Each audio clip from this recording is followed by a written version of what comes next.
So, Pooja, welcome to the Pharmacist Diaries podcast. Is this your first time on a podcast? No, it's actually not, but it is my first time on a pharmacy podcast, so I am a little nervous. Don't be. This is just going to be a fun-filled conversation all about you. But it's just two people kind of getting to know each other, which is quite exciting because we haven't, met before and we don't know each other in person. So I'm looking forward to kind of hearing your story. We can kickstart the episode by finding out from you why you wanted to become a pharmacist in the first place. Yeah, well, it's ironic, really, because I always said when I was younger, I'm never going to be a pharmacist, but here we are. So the reason for saying, I think it's important to say why I said never, because I guess I always grew up in pharmacy. So my mum was a counter assistant, in my uncle's pharmacy. And we're talking 20 years ago. So it was a small community pharmacy on a busy road. And everyone knew everyone. And I essentially just grew up there, in the shop, helped out in the shop as a kid. And then when I was allowed to work behind in the dispensary, like I was taught how to dispense and all of that kind of stuff. So it was all very exciting as like a teenager. And I saw firsthand exactly what a pharmacist does and all of that kind of stuff. But that was my only exposure, community pharmacy, checking prescriptions. But I loved that the relationships that the pharmacist and everybody in the pharmacy had. So that was one thing I did like about pharmacy. But I always said, I'm never going to do it. And I did all my work experience because I just loved, like, biology was my thing. So more than chemistry, more than the other sciences, like biology was what I loved. And so essentially I was like, I'm going to see all the different professions where I could see how I could utilize that the best. And so I was like, medicine is the one. Don't we all say that? And so, I applied for medicine and I didn't get in, and it came to literally results day, and my backup option was literally microbiology. It wasn't even pharmacy. And I got to results day and I literally was like, I got AAB. So I just didn't get the 3 A's where I could have reapplied and all of that kind of stuff. And although there were so many options, something just sparked in me and my gut was like, just do the pharmacy course, like just do it. And I was like, at least I know what I'm getting myself into. I know the career prospects. So that was a huge thing. Especially growing up, family, like they always instill you to be like a strong, independent woman, and you want to look after yourself financially and to never depend on anybody else. So make sure you pick a profession where you can do that. As soon as you leave uni, you want to be able to do that essentially for yourself. So whatever you pick, whatever your interests are, make sure there's like a job at the end and you're going to be able to like look after yourself from day one, essentially. So that sort of was the decision behind it. And I think a lot of people might think, oh, that was a really flippant decision to do it on the day of results and just go through clearing and do pharmacy. But I guess a part of me inside just knew that, there were loads of different options and left something for me to explore. And I definitely don't regret the decision. It is really challenging to make a decision so kind of serious when you're kind of 17 years old, and even before, because you've got to choose your A levels in accordance to what profession it is that you want to do. Otherwise, if you went down a scientific route and then decided to do law, like you'd have to redo them all again. So it's really challenging to know exactly what you want to be at that age. So It's a lot of pressure. What was it about pharmacy that I guess, deterred you from actually doing the course in the first place? Was it because you were overexposed to it and you just didn't see, I guess, the benefits of other roles within pharmacy? absolutely. I think, when you're so close to it day in, day out, you hear all the stories and you hear the good and the bad. So you get a very, very clear picture of exactly what you're getting yourself, like what your day to day is going to look like. But the thing is, it's like that with any job, isn't it? It has its highs and its lows. But I guess as a child, I computed that in my brain as that's just pharmacy and that's how it is. And so let me not do that. And then I guess when I got further along in like my GCSEs and things like that. And I just spent all summer, I was just in the dispensary, like 6 weeks straight. We'd have a week off or we'd go on holiday as as a family. But the rest of it, I'd just be working full time in the dispensary, as a dispenser. And so I think that I was just like, and I'd see the pharmacists, like they'd just be checking because it was such a busy pharmacy. And I'm like, they don't even like get to breathe and have a lunch. And I'm like, I don't want my life to be like that. So that's what I internalized, as a 16, 17-year-old when I was applying, that my life will just be behind the counter, behind the dispensary, like four walls, and I'll just be checking all day, which is absolutely not the case. And which is why I don't regret the decision, because as I went through uni, I was exposed to so much more. Yeah, definitely. But when you are working in a dispensary and you are kind of in the zone in terms of what you have to achieve in that time frame, hours can go by where you are in those four walls just dispensing, and Lit. you don't necessarily get on a kind of day to day, you don't necessarily see all the other benefits or all the other skills as well, because you are just doing your job in that moment, and you have to be quite present in that moment because your concentration needs to be quite high, so you're not really focused on what's happening around you apart from dispensing, the telephone, labeling, Yeah. and kind of being with your immediate team. Otherwise you're kind of on the side of what the pharmacist is doing, and you don't necessarily see all the benefits as well and how you utilize your clinical knowledge, etc. You're not exposed to that as much yet. No, massively. And I think you don't see that. Like I didn't see everything like from the pharmacist's perspective. All I saw as like the dispenser was the pharmacist just checks, hands it out, counsels the patient. Like they get called out when there's like OTC stuff, because we're talking like 10 years ago. It's like NMS, MURs, they didn't exist. Like pharmacy hadn't evolved in that way either. It was just starting to like come out and people were taking that on. So what I saw was, I'm going to go to uni for 4 years and then 5 years, do my pre-reg, and I'm never going to use my clinical knowledge. So that's sort of what I internalized, which is actually really sad. And I wish I had just, gone down the path of less resistance, essentially, and just like gone the easy way and applied for pharmacy if that's what I really wanted to do, clearly. Yeah, no, that's understandable. But what was uni like for you? What were your passions and what kind of were your interests, from what you were exposed to? Yeah, so uni was a brilliant experience for me. So for someone who absolutely hated school, and I think my parents will back me up in saying we're surprised you got this far, because I despised going to school, even though I did well, and things like that. So I'm lucky, but I didn't enjoy it. But my uni experience was fantastic. And in terms of the pharmacy course, I always was drawn to the consultation skills, seminars, and the small group sessions that we used to have. I look forward to it, maybe because I knew what I was doing in terms of the dispensing and things like that. But then from the consultation skill side, it was how to have that conversation, how to do history taking and all of that kind of stuff. So I knew that that was sort of what I wanted to lean into. And that's where GP roles and things like that was starting to come into place, when I was at uni, where it was a lot more prominent and known that you could work in a GP practice. So already I was like excited about that prospect as I was at uni.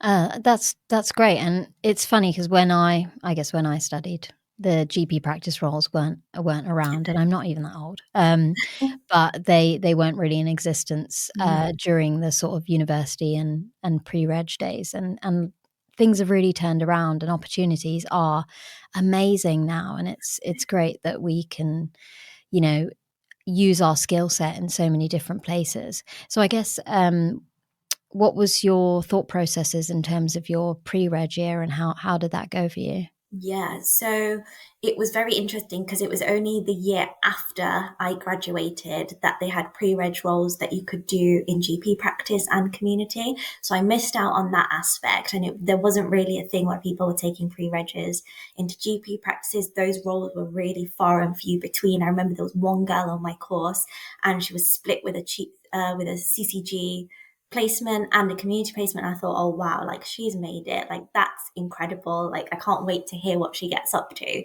So I already knew like, oh okay, that's kind of what I lean towards. But I was like, actually I'm going to stick with what I know. And so I went to do my pre-reg in community, in a local pharmacy, but it had 3 GP practices under one roof and then the one pharmacy. So it was extremely busy, which is what I wanted, that exposure. I wanted to see all those queries coming through, but I knew that having those 3 practices, I'd be able to speak to them a lot more because we're all under one roof. So, yeah, it was the best pre-reg, I think, in terms of what I wanted to go forward without being able to directly work in GP practices. And did you want to continue in community going forward, or were you intrigued by what the GP practice roles were like, and Yeah, you found a way? 100%. So I knew like community pharmacy was just going to be like the temporary, like to find my feet, to get it on my CV. But I knew like GP practice was where I wanted to be. So I got a lot of exposure during my pre-reg, where, you know, my tutor would be like, just go to the GP, just go and ask the question, knock on the door. And they had that relationship, which we were lucky, and we would do queries that way. And so it was really nice to have that exposure, which kind of solidified, yeah, I want to be able to help from the practice side because there was only so much I could do clinically from the community side. And so as soon as I left my pre-reg, it was just a case of, essentially I did 1 year locuming in community, and I thought it's really hard to get into GP practice, and what do I need to do? So I was like, I need that clinical background. I need to show that I've like done something. And at that point, like I know we're talking like 5-6 years ago, but things have changed drastically since then. So at that point, you needed like a good solid like hospital experience as well as community to show that you've got the grasp of both, and then only will they like sort of take you on in GP practice. So I was like, right, so I did my community locuming for a good solid year, and then I got a job at hospital outpatients pharmacy, which was incredible because that I feel like really solidified like my clinical knowledge, and I learned a lot about myself at that point as well, of like what I really wanted. Like I realized I didn't want to be a manager, which I think I knew already, within community pharmacy. Like I didn't want to manage a pharmacy.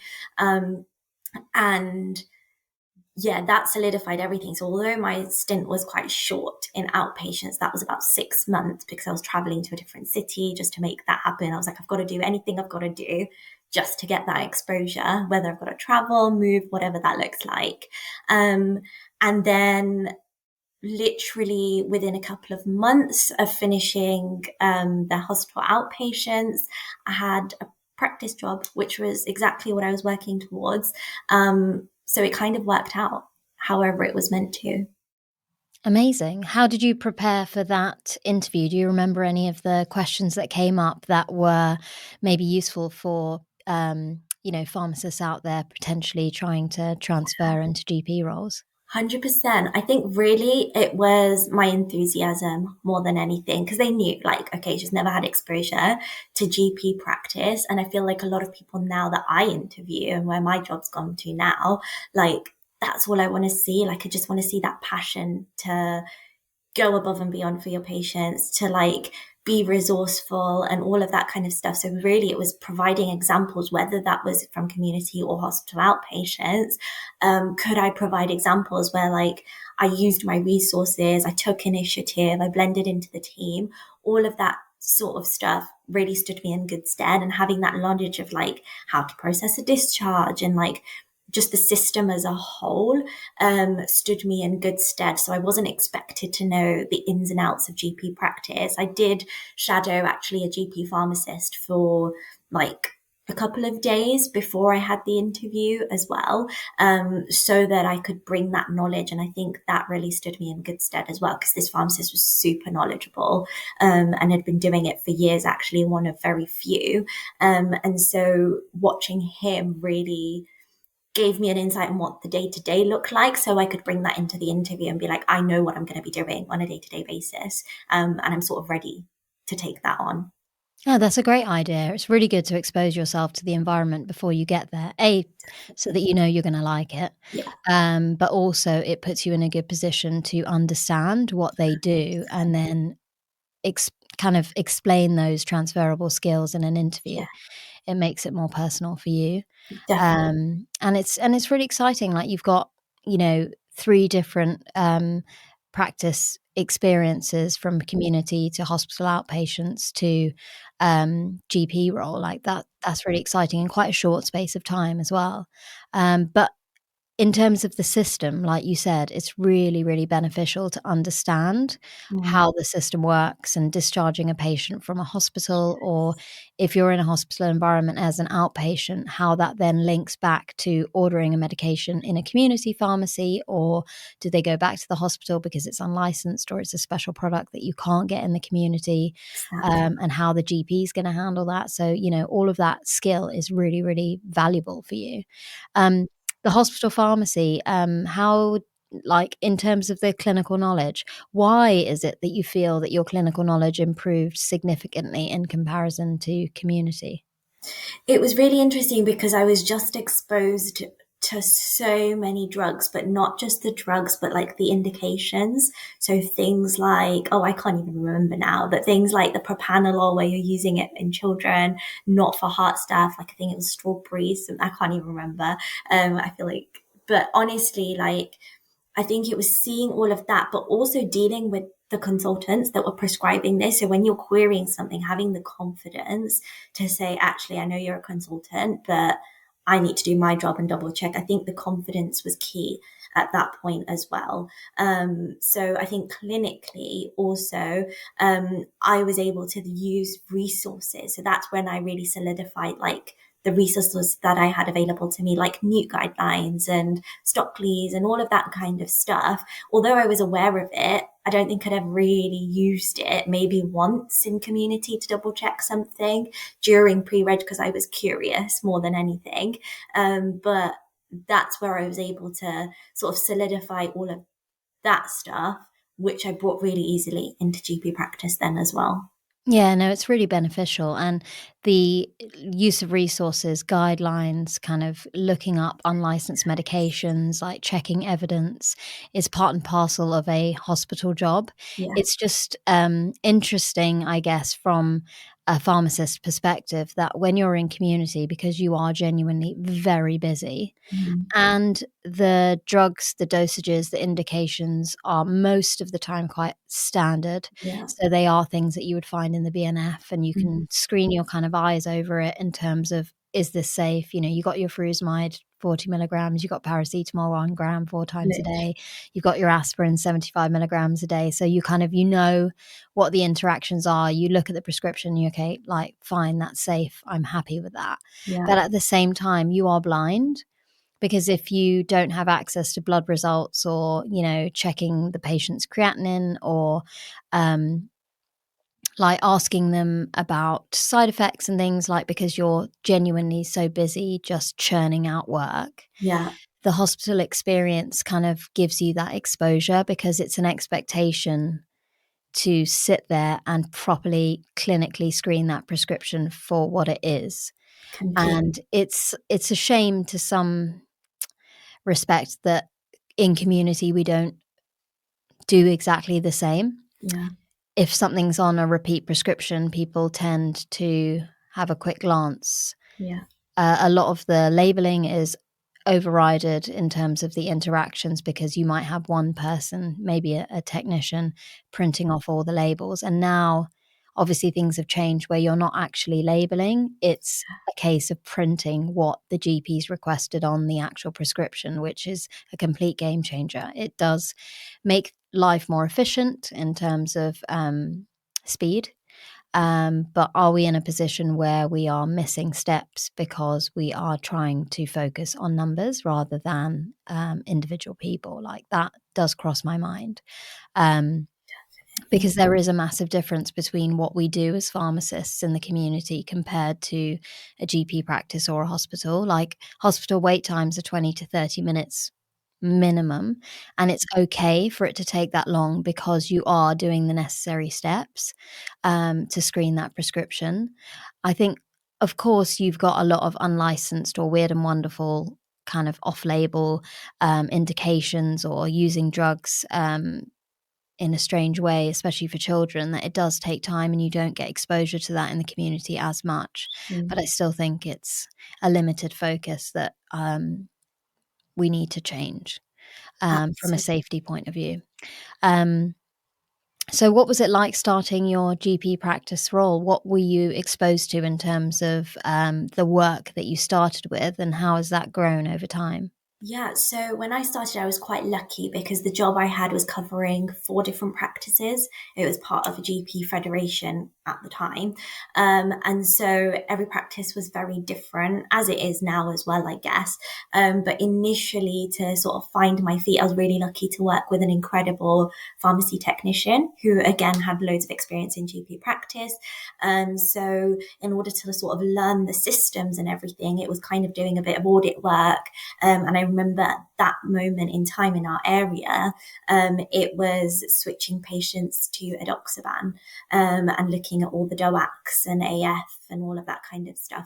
So it gave me really good exposure on like one clinical area to really focus on, which I hadn't really been exposed to apart from knowing the drugs and the doses and how it works, like checking is it suitable, looking at bloods, all of that kind of stuff, really helped in like the audit piece. And then it sort of grew from there. So one practice would get me doing like their medicines reconciliations, their day-to-day queries from the pharmacy, and queries from patients and GPs. And I did a lot of work with the care homes as well, which was great because it was pre-pandemic, so I was able to go into the care homes, look at my charts, speak to the carers, the patients. So at that point, I feel like when I started, I had extreme exposure, especially patient-facing exposure. I had patients coming in. I remember one of the practices was like, we're so behind on medication reviews, like it's something that's been raised with CQC, and we just want you to just call patients in, do medication reviews, and get our numbers up, but also make sure everything's safe. And it was fantastic because they were like, we're going to make you an appointment ledger. You just give us the list of patients and all these people are going to come in and see you. And I was like, I feel like that was the best day of my week because all these patients would come in. We'd do like depression reviews, like for someone who never had that exposure before, I feel like I was very lucky in all the practices that I was in, to get that support from the GPs directly. So they were like, don't worry, like do the reviews. Some of them can be telephone, but hardly at that point was I doing telephone. They're all coming in. And, they were like, that's fine. Like, we know that you're new to this and you can always just come to us if you have the query, any emergencies and all of that kind of stuff. So I definitely had the support of the GPs a lot when I started. And I think that's what really helped me grow because having the 4 different practices and all having different agendas as well, I was exposed to quite a variety of things very quickly, I think. Oh, that's really exciting and really fortunate that you got to see how the role develops. And I guess in the last sort of 5, 6, 7 years, the GP practice roles have been changing over time and people are actually experimenting with what we can do, Yeah, which is quite exciting for us as a profession, and following in the footsteps of nurses who are obviously independent prescribers and kind of transitioning towards that. Was there anything specific in terms of clinical areas that you felt you were excited about, or an area of practice that you thought, oh, I could see myself specializing in this area? 100%. So I feel like I already touched on it because I was so excited, but the depression reviews was something that I just lapped up and I just loved, like being able to see that patient's journey. And a lot of these patients that were coming to me initially were actually stable patients. And they were like, you know what, like I've been good for a year and I just want to come off it now. Like I've been stable, my life's completely changed. And having those moments of coaching and counseling, probably where it all started. And when I look back is I was just like, that's incredible. Like, let's sort out the medication, like weaning down, but also like what are all your tools to make sure that you don't get back to that place, and counseling them on like non-pharmacological interventions and tools for them to take away, literally used to just light me up so much.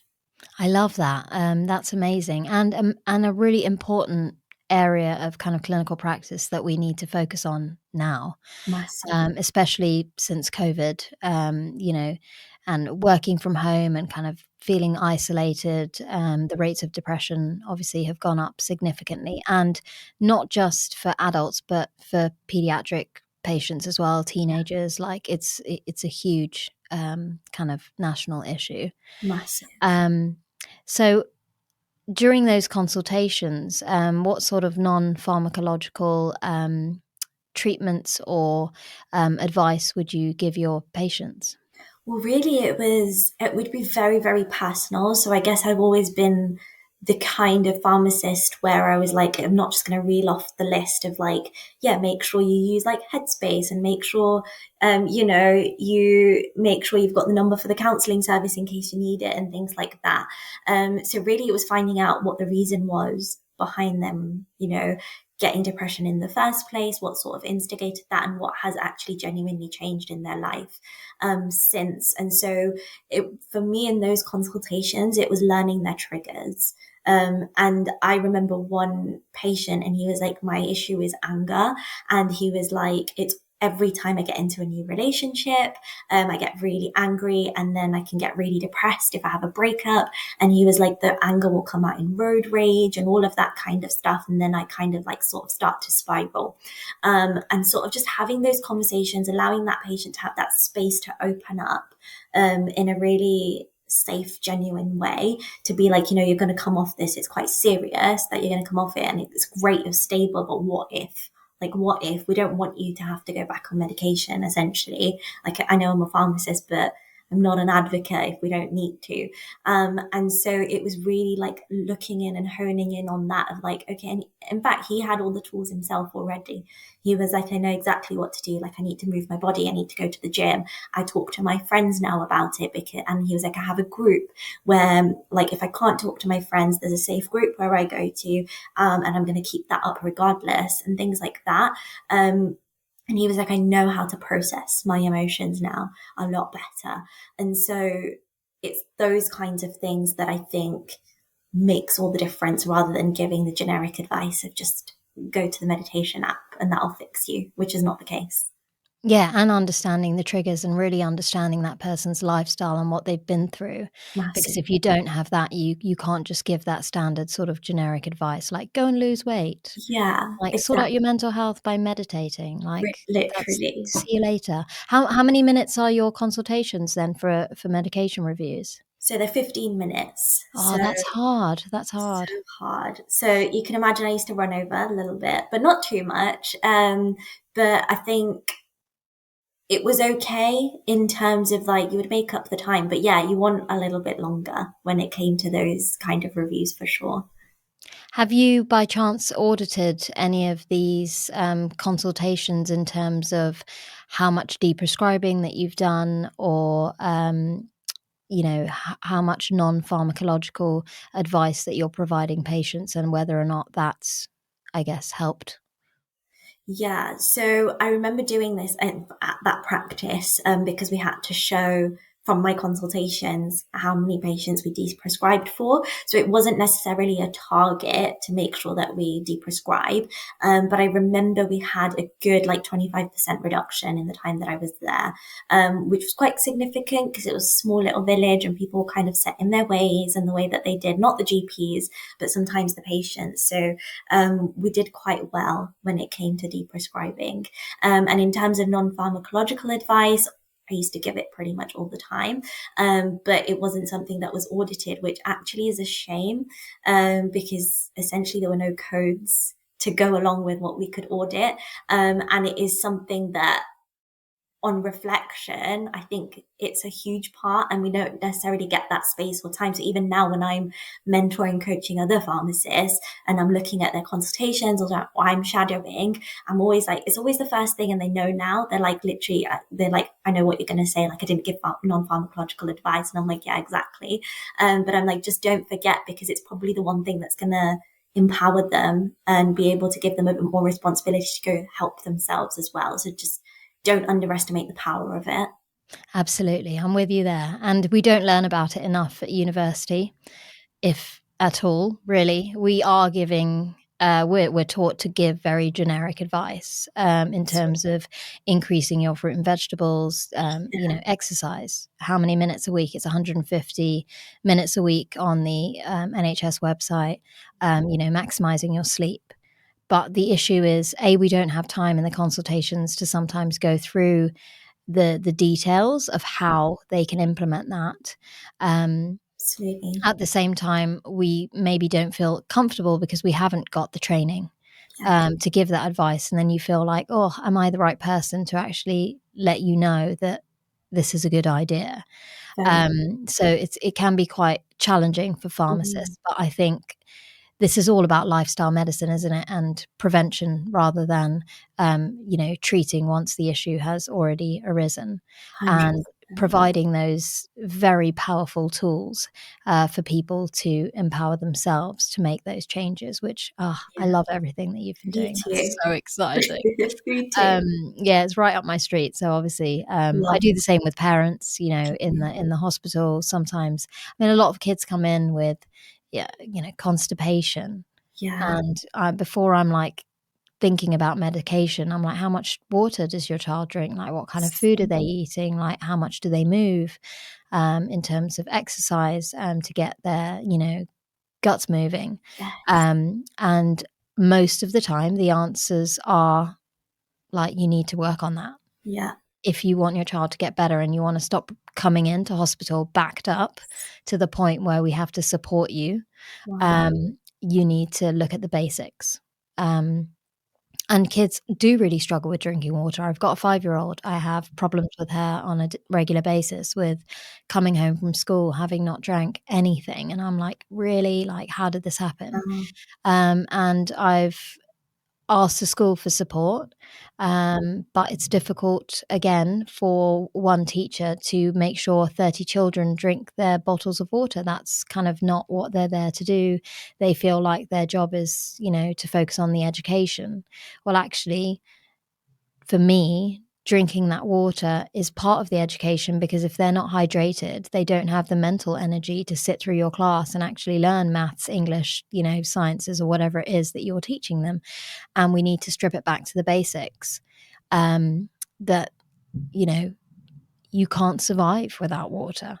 And how can you make those steps? So even with a 5-year-old, I'm having to set like hydration goals, and we have competitions in our house as to who can wow. drink so much. I love that.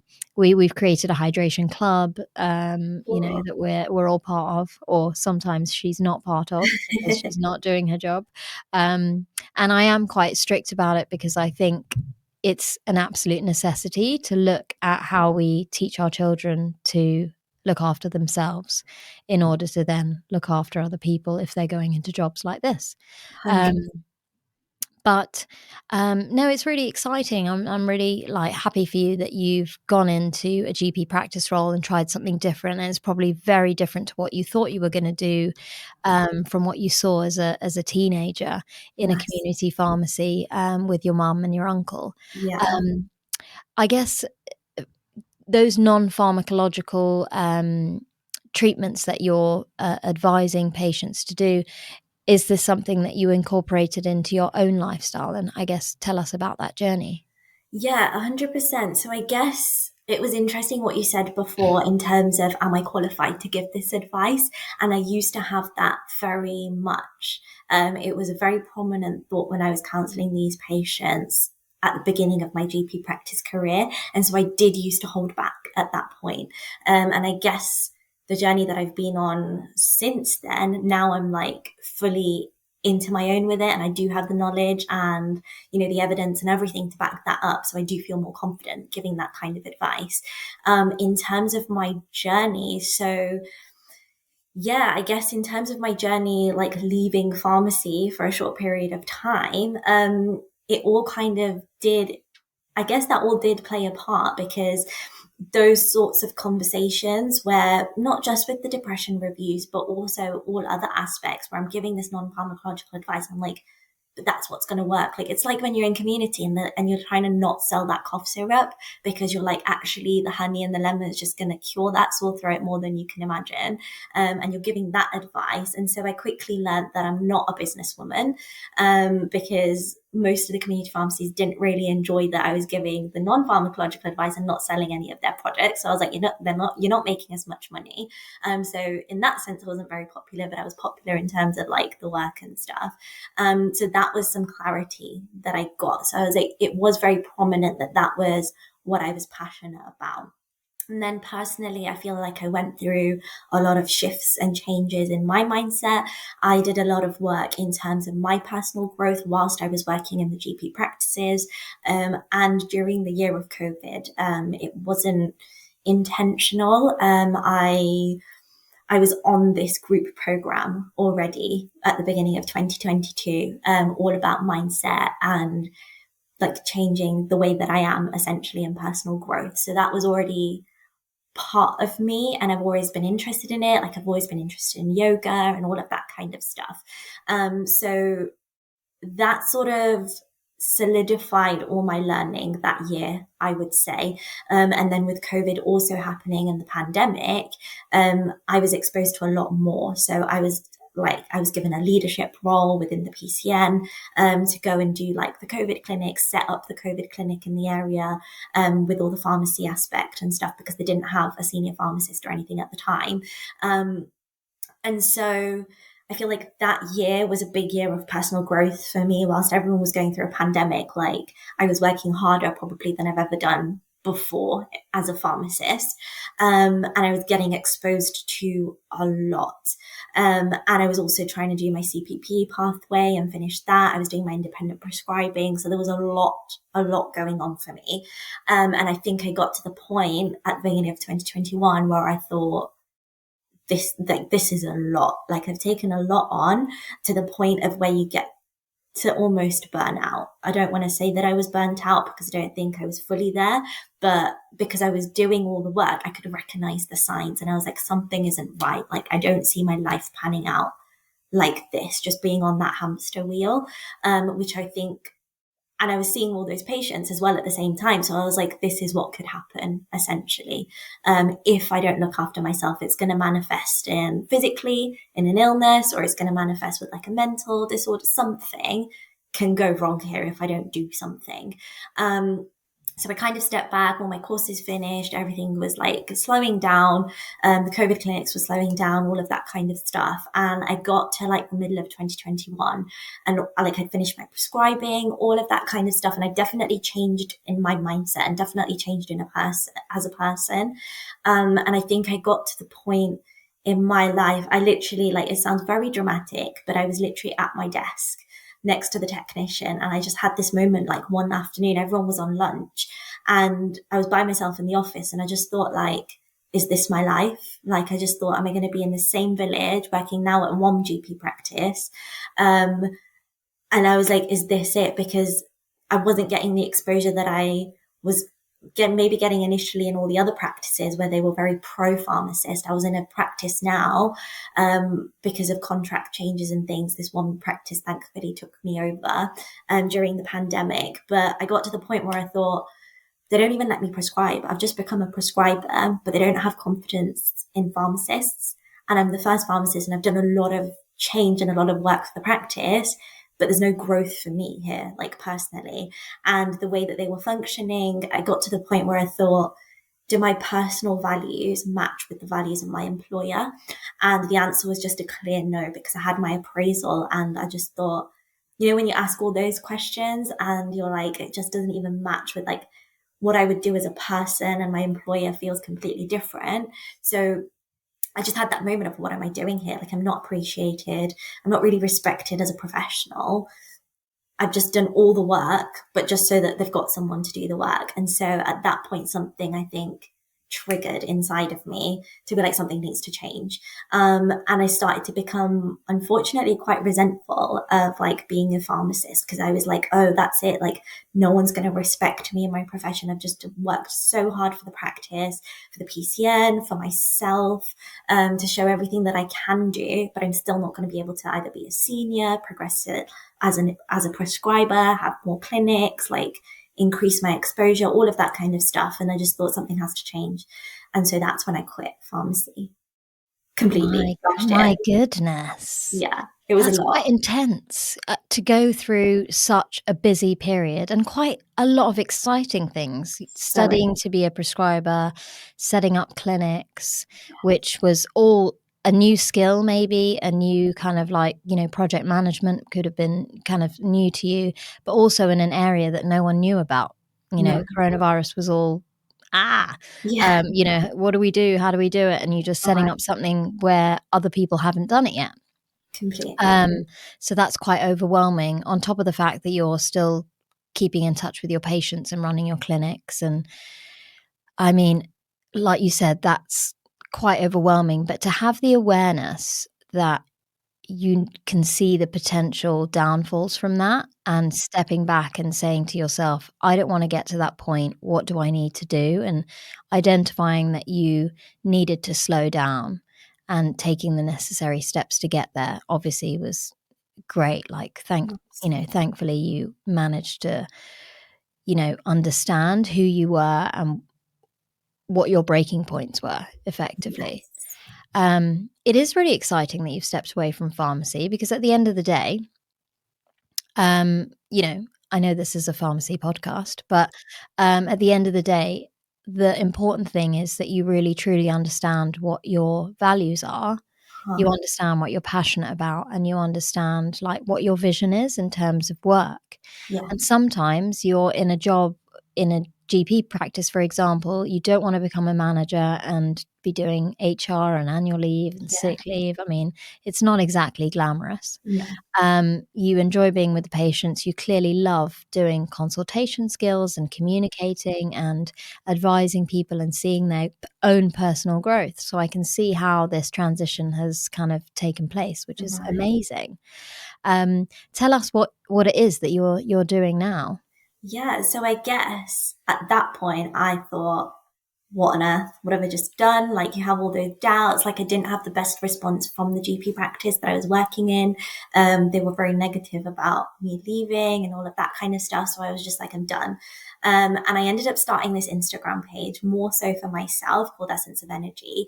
And it was kind of my outlet. Like, I'm a creative person and I just love that. So it was kind of my creative outlet of things to do with mindset, and meditation and coaching and yoga and everything that I was passionate about at that time. Because I was like, if nothing, I can just show up once a day, maybe on Instagram, and just post something that feels so good to me and it might help one person. And that was just sort of the thinking behind it.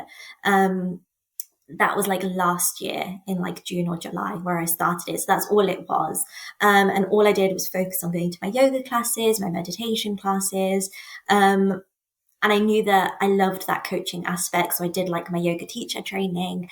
I did my life coaching training as well at that time. So that was kind of the in-between period, I would say. And then I sort of took a pause, and that was really like a massive time for reflection, because I was like, there's still something inside of me, like, I'm just not ready for pharmacy, whether that's never or like temporarily. Like, I just still didn't have that clarity at that time. And I still didn't even have the business side of things either. And so I went back to the COVID clinics, just to locum, because the practices had like let go of them. It was like dealt with externally by community pharmacies as well. So I was like, oh, how nice. Like, I get to work with community pharmacy people, but in a different way. And it was actually really, really fun not to have to manage the clinic, but just show up and like do my part for the pandemic as well. So I really enjoyed those like 3 months last year of doing that. And I made so many amazing connections. And actually it was that point where I was talking to all these people that they were like, and I was like, yeah, I've done this now and I've left pharmacy. And they were like, yeah, we know we used to see you like leading the clinics. Like, we can't believe that you've just like come back in a different capacity. And they were like, well, why don't you just start to like show up as the coach and like, do what you need to do, like be the yoga teacher, like you're clearly very passionate about it, just make it happen. So finally, when I got the confidence, it was started to expose myself maybe at the start of this year, so it's still fresh, of really embracing being that yoga teacher and a life coach and helping others that might be have been in the same situation as me before and not had the confidence necessarily to shift careers or go with their passion, even if it's on the side whilst they're still in a stable job. And it was interesting because I got in touch with my old manager. Actually, he's been on your podcast. And I just rang him I just had this like gut feeling. I was like, just speak to him, just tell him what you're up to. So I was like, oh, hey, like, what are you up to? What have you got going on? Like, this is what I've been up to. And he was like, well, if you want to come back to pharmacy, but I was like, I can't do it. Like, I can't do it. I can't do the clinics day in, day out, like with no progression. And he was like, well, why don't you come back as a senior clinical pharmacist? He was like, you'll be able to like coach people, and bring the creative side and bring all your well-being side and stuff. And I just thought, how is that possible in a job? Like, I think that was a big thing because I was like, pharmacy I'll never be able to marry the two passions together because I still wanted to help people in a pharmacy way, and in a healthcare aspect, but also bring the well-being side to things, whether that's to my patients, but also to like workplaces, which is something I'm really passionate about. And I was like, I knew there was a reason I had to like call him that day, to say, I'm just available for something, whether that's consulting or I don't know what that looks like. And I had the interview and they were like, and the reason they gave me the job really was I had no experience as a leader. So let's be honest, like they didn't take me on for that. I've done the pathway, I've done my IP, so that's helpful, I guess, but so has everybody else. And they were like, we just love the well-being aspect. We just love that this is missing in our company and we've been looking to bring that into the workplace. And we just didn't know how. So really, like, we want you to like lead on that as well as like do the senior stuff. So I think having that alongside my own business and then being so open to that at the Pharmacist Network, like I've just been exposed to so much within the last 9 months. And I've grown so much as a person and my skill set, like you said, the transferable skills are just so amazing as a pharmacist. And I think we overlook that sometimes as pharmacists, like actually what can we do? And I've been able to like do that in my day to day. And no day is the same. And I'm always like stimulated, which is a big thing for me, which I wasn't getting before. And I know that there's like progression to coming, maybe stepping out of my clinics and doing something different, like company wise and broader. So yeah, that's kind of where I'm at now, where I've kind of got my two passions and they sort of match up in really nice ways. I'm very, very fortunate with that. That is such a unique and exciting opportunity, So and yeah. I'm so happy for you. That makes me really happy because you're right. It's very difficult to marry up your love for well-being in a pharmacy job. Yes. I mean, in the NHS and hospital roles, you can be a champion, a well-being champion, and you do support your team in different ways to ensure everyone is happy and healthy and encouraging good habits. We've done some kind of yoga challenges at work, 30-day yoga challenges where we actually met up on Teams every night at sort of 8 o'clock, for whoever wanted to join to do yoga. Yeah. Kind of step challenges for the month and things like that. And of course, the hospital provides, a health and wellbeing hub that you can attend. They've got, a massage chair and chilled out music and colouring. And this all kind of came into play during coronavirus. And it Yeah. was a nice little kind of zone for us to go to relax. Amazing. But when you think about pharmacy, I think there is a lot of value in having someone employed to actually support the health and well-being of staff so they can be better versions of themselves and just trying to promote kind of like personal growth and changing people's mindset, improving positivity within the team, and kind of engaging everyone in a different way. So what is it that you're doing exactly within the role from the health and wellbeing point of view? Yeah, so I guess because it's a newer company as well, and we're very fortunate that the directors are very open-minded, which is not something that I had in my previous GP practice when I was sort of like, oh, I can do all of this stuff. And they were just like, no, thanks. Like, what do you mean yoga and what do you mean a meditation lunchtime session? Like, no, thank you. The GPs were like, absolutely not.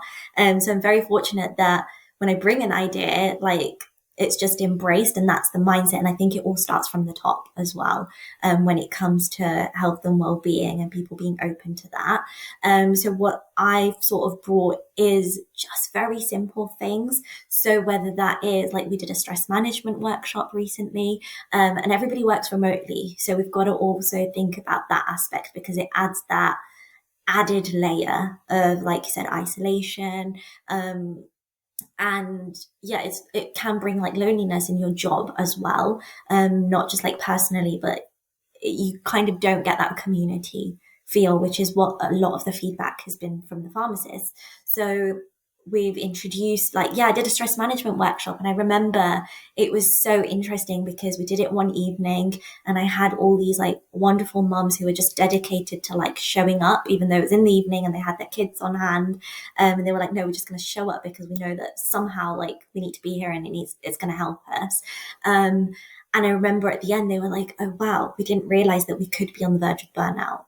Like just from the symptoms that you said, like we always thought burnout was so extreme and you're going to go off sick, and you've got to be really ill and that's burnout. But we can see those signs already and something's got to change. So it's triggered a lot of like people to think in different ways, and it's helped people to manage their stress better. And then it's sort of more workshops to do with that, but also that one-to-one. So within our company, we have one-to-one, monthly one-to-ones with every single pharmacist. So the senior will check in, not just clinically and for their learning and development, but also like a well-being check-in, which is a really important part of it. And so we use sort of our coaching skills essentially to get that pharmacist to where they need to be. And so that's where I think the personal development thing comes in, of how we can all contribute to our workplaces in one way or another. And we can't do that unless the management are behind it. And then as leaders, we're also bringing that into the workplace ourselves and showing up in that way. So whether I have to just remind everybody on like our big WhatsApp group of like, did you guys take a break? Like we have these lunchtime drop-in sessions and we run like all the seniors will run it once a week, for example, just to have that sense of community where everyone can come together if they wish to do so. And I remember I was on one like a couple of weeks ago when I ran it, and we had all these new pharmacists and they've not worked either in GP practice before, they've not worked remotely before.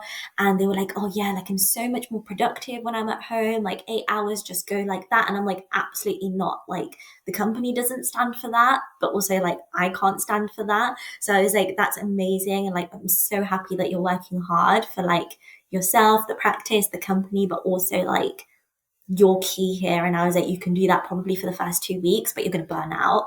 So I was like, breaks are allowed, and it's sort of like reminding people of that, because I think when you're remote and no one's watching you, like you're not standing up to get a cup of tea and then you end up chatting to someone for 5 minutes and you've had that mental break. Like it just doesn't necessarily always happen remotely. So it's having those kinds of conversations and just being that constant reminder to people. And we've had like yoga sessions and meditation sessions and stuff like that, of course, but I think the real health and well-being is like, how are people going to change themselves? So although we've run like virtual meals and virtual coffee mornings, and all of those are fantastic for like that sense of community aspect, but in terms of like personal well-being and looking after the pharmacist to help, like you said, look after themselves, it's changing people's mindsets of how they approach their own well-being, which is why the one-to-one coaching I think is so important. I hope that you're doing some surveys to collect some data, because this will be amazing to find Hopefully. out like how staff feel from now. And then I guess it kind of helps to solidify the job that you're doing, because a year from now, if had surveys from the start of your role all the way to, a year or 2 years from now, how do people feel? Like, what changes have they made? Like, how's their mindset shifted? How's the positivity within the team? Are people less isolated? Like, all of this information would be absolutely fabulous. Like, you could totally publish that. 100%. Um, and an aspect of pharmacy that you don't see as much, because everyone's focusing on the disease, or the clinical aspect, or reducing side effects, or tablet burden, or whatever it is that we would standard pharmacy type of audit and research. It's This true. is something that actually relates to staff, which is just wonderful. And you could probably highlight the impact of your role within your team. And from a personal perspective, that would be extremely rewarding to really see, I've helped this many people, I've helped this many people to change. And as a team, look at how productive we are with our patients, for example, because we look after ourselves first. I mean, it's amazing. I love it. It would be amazing. Yes, we'll have to keep you updated. Yeah. So tell us a little bit more about Essence of Energy. What are you doing from that side, personally, in terms of business growth? Yeah, so in terms of essence of energy, I mean, it's always changing and shifting and growing depending on like how I'm feeling and how I can best show up as well, and how my skills progress, which is nice, and what I can bring to other people. So at the moment, I get to do life coaching, and whether it doesn't matter what aspect that is really. So whether that is, people wanting to change their careers, or they're stressed, they're burnt out, and they don't really know what to do. Um, those are all things that I have experienced. I completely, fully understand it. And how to navigate that. And I think they hear my journey and they're like, oh, but you just did it. Like, you just quit your job. But I'm like, yeah, that was like a year and a half in the making. A year and a half prior to that, I would have been so scared about what other people think and things like that. Or how is that going to impact other people and other people's practice, and not really focusing on what I need to do for myself. And then doing it in a nice way, like in a kind and compassionate way still. Like, you don't have to be like, raging and roaring or like, I quit. Like, it's very dramatic. Like, if you think, like, when you say it out loud, but it doesn't have to be like that. And it wasn't. And so for me, like, my mission is really like empowering women specifically to know that they have a voice, and whatever they want and whatever their desires are, like, they're completely valid. And I want to like show women that they have that like worth within themselves to do whatever that they wish to do and make those changes. And I think it all comes down to like the mindset and how we show up and boundaries and all these kinds of things. And so that's something that I'm just so passionate about, because I don't want people to feel like how I felt, where I was like, is this it? Like, when you have that freeze moment of like, oh my God, like, am I going to be sitting in the same spot like 10 years from now, 20 years from now? Like, this can't be it. So if anybody is feeling like that, I don't want them to. Or if they do, I want them to know that it is like, you can change it. And, it's not going to be easy necessarily, and we have to push past our comfort zones. But that's sort of like what I like to do when I'm coaching people, but also from an energy aspect as well. So like, I'm Reiki trained. I'm a yoga teacher, meditation teacher, and I like to bring all of that into it as well, because I think it is just like mind, body, soul. Like, it's not just fixing the mindset, but it's just how we show up as a whole, as a person, and how we can do that holistically, essentially. Nice. And where can people find you in terms of Essence of Energy? Yeah, so they can find me on Instagram. So it's at essence.of.energy. So yeah, everything is on there if they want to know more or intrigued. Perfect. And I normally end the podcast with my 3 favorite questions. Are you cool with answering them? Absolutely. Cool. So being a pharmacist means? Being a pharmacist means freedom and growth and opportunity to me. Nice. I don't know if you want me to expand on that. No, you don't have Yeah. to. But no, I like that because it kind of showcases who you are and your journey from the conversation that we've had. So quite self-explanatory. If you could go back in time to the day you sort of joined the register as a pharmacist, what would you tell yourself? That it's all going to work out way better than you imagine, and just keep grasping every opportunity that you have. Like, being a pharmacist is going to help you grow as a person, and it's going to be through your career that all that growth is going to take place and happen, and it's going to take you somewhere where you never dreamt of, but it's going to be way, way better than you imagine. So just keep taking the opportunities and keep talking to people that's the main thing. Nice. And in 10 years' time, I will be. This is a hard one because I think in 10 years' time, I will be maybe not even a pharmacist. I don't know. Um, but I will definitely be a better version of myself. And I'll be growing every day and hopefully still helping people, but especially people in their workplaces, to be better versions of themselves. I love that. Thank you very much for joining me on the podcast. You've given so much insight into who you are, and you've gone through a lot of personal growth and change, and that's been really exciting to see. And I kind of look forward to seeing how the essence of energy grows on Instagram and, well, potentially other spaces, right? Because your business won't just stay on there. No. I also look forward to hearing how things develop in terms of the Pharmacist Network, because that's such an exciting role, and I'm so happy for you. And yeah, keep in touch and let me know how things go. Thank you. Thank you so much for having me on.